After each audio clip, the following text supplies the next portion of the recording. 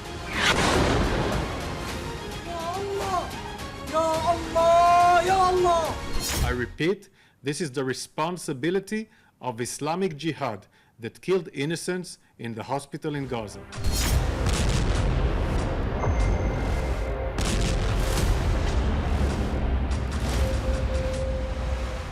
Israeli defence force यानी IDF ने सबूत के तौर पर एक वीडियो पोस्ट किया। इस पोस्ट के साथ लिखा, हम पर दोष मरने से पहले अपने वीडियो फुटेज देखो। शाम 6:59 पर एक रॉकेट मिसफायर हुआ। शाम 6:59 पर ही अस्पताल में धमाका हुआ।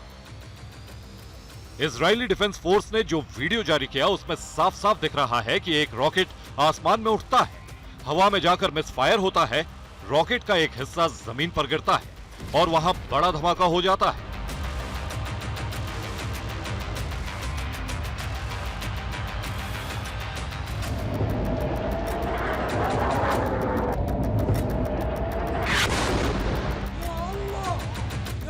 यह हमला हमास ने ही किया है। इस बात को साबित करने के लिए इजराइल की ओर से एक के बाद एक कई सबूत जारी किए गए। इजराइल ने कथित तौर पर हमास के 2 लड़ाकों की बातचीत का एक ऑडियो टेप भी जारी किया।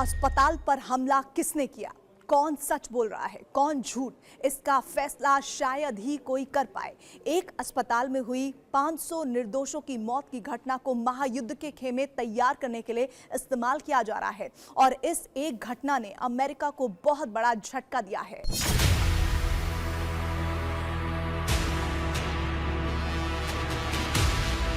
I've had my great Secretary of State here. He's been. I know you share our outrage on this. Al Ahli अस्पताल पर हमले के करीब 16 घंटे बाद अमेरिकी राष्ट्रपति जो बाइडेन इजराइल पहुंचे और नेतन्याहू के साथ प्रेस कॉन्फ्रेंस करके दुनिया को बता दिया कि वो किस तरफ खड़े हैं।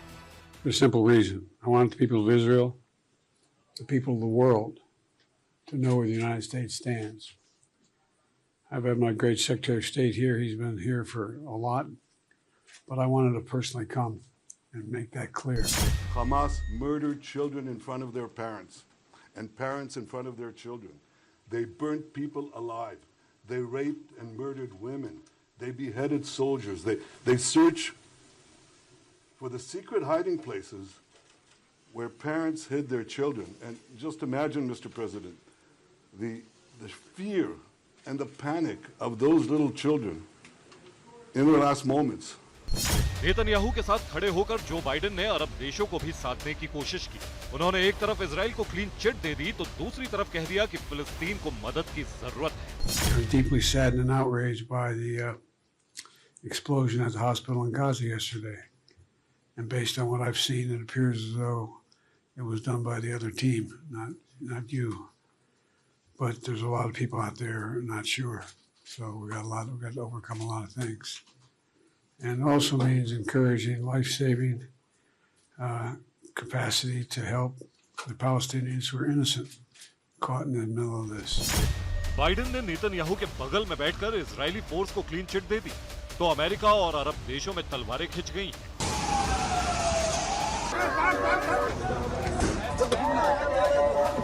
जो बाइडेन की कोशिश काम नहीं आई।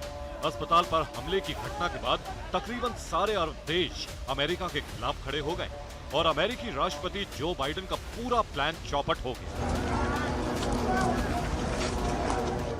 बाइडेन का इजराइल के बाद जॉर्डन जाने का कार्यक्रम था, जहां उनकी अरब के 3 देशों जॉर्डन, मिस्र और फिलिस्तीन के 3 नेताओं के साथ आमने सामने की मुलाकात होनी थी। लेकिन गाजा के अल अहली अरब अस्पताल पर हुए हमले के बाद जॉर्डन ने कार्यक्रम कैंसिल कर दिया। तो क्या एक अस्पताल पर हुए हमलों ने तीसरे विश्व युद्ध को भड़का दिया है?